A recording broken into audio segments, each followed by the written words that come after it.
na kaya talagang bumili ng mga materyales.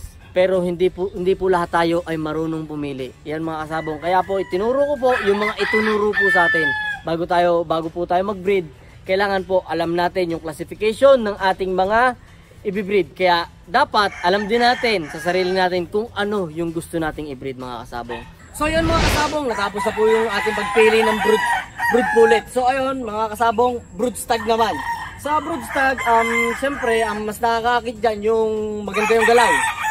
Maganda yung galaw, accurate yung palo, kita mo yung paa, yung mga kasabong siyempre. Kadalasan naman, pagka pipili tayo talaga ng broodstag, kita natin yung galaw. Pero siyempre, classification naman ng katawan naman mga kasabong.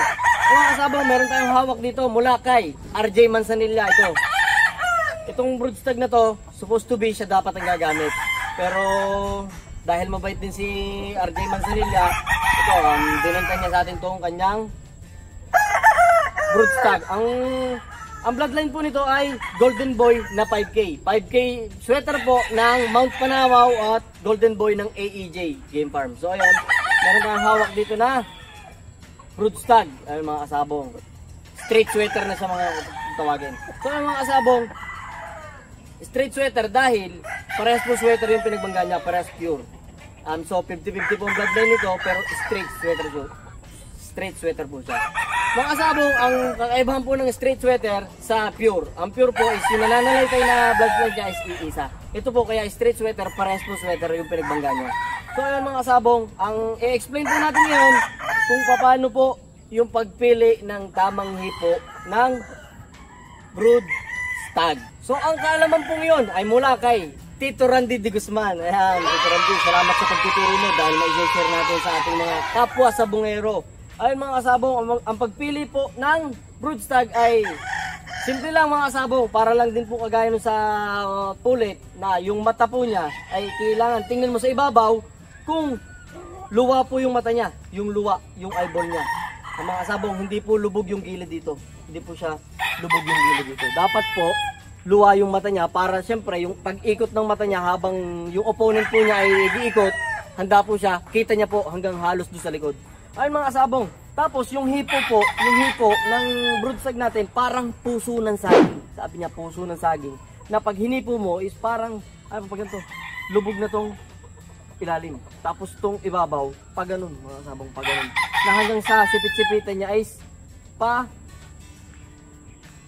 paliit.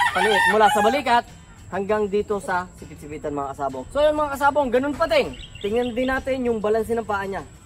Kung talagang hindi siya piki, hindi siya sakang. So yun mga kasabong, tingnan din po natin doon mga kasabong, kagaya nung sa inahin natin kanina. So yun mga kasabong, pati yung pagtingin ng paa mga kasabong, pagka tinutok mo yung hintuturo mo dito, dapat may allowance pa siya, at least 2 to 3. Kailangan kasya mga kasabong, kailangan kasya dito sa ating hita, dahil importante po itong hita natin mahaba. Dahil ito po mga kasabong, pag ito po ay masyadong mahaba itong paa, hindi po siya masyadong accurate mga kasabong. So yun mga kasabong, simple lang ang pagtingin ng ating broodstag. Pero syempre importante, tingnan natin kung maganda siyang gumalaw. Tingnan natin kung maganda siyang bumalo mga kasabong. Pero dagdag yung hipo ng mga buto niya, kailangan matitigas. Kailangan maganda po ang pagkakahipo at balanse din siyang tumindig mga kasabong. So yung mga kasabong, pagpunta mo sa farm pa lang, nabibilan mo, ikot na kagad mata mo. Tingnan mo na kagad kung sino yung magaganda yung tindig. Dahil hindi mo dyan, malilito ka talaga dahil maraming manukan talaga na magaganda na yung kanilang mga materyales. Tapos, pag nakita mo na, pwede mong i-request dun sa owner or dun sa farm manager na yung nakita mo, yung mga sinipat mo, pagdating mo pa lang, sipatin mo na, tingnan mo na kagad kung ano, huwag kang magsayang ng oras dahil dyan mo makikita yung talagang pagpili mo. Dapat pagbibili ka, piliin mo yung ibibreed mo. Dahil mga kasabong, yung pangit na manok at yung maayos na manok, iisa lang ang tinutukan yan at iisa ang lalabanan yan.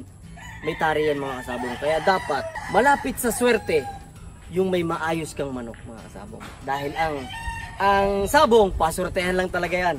Pero iba, kapag namamalo talaga ang manok mo mga kasabong, mag-i-start yun kung uumpisahan mo sa maayos na breed mga kasabong. Ayan. So ayun mga kasabong, doon na natatapos ang ating episode 6.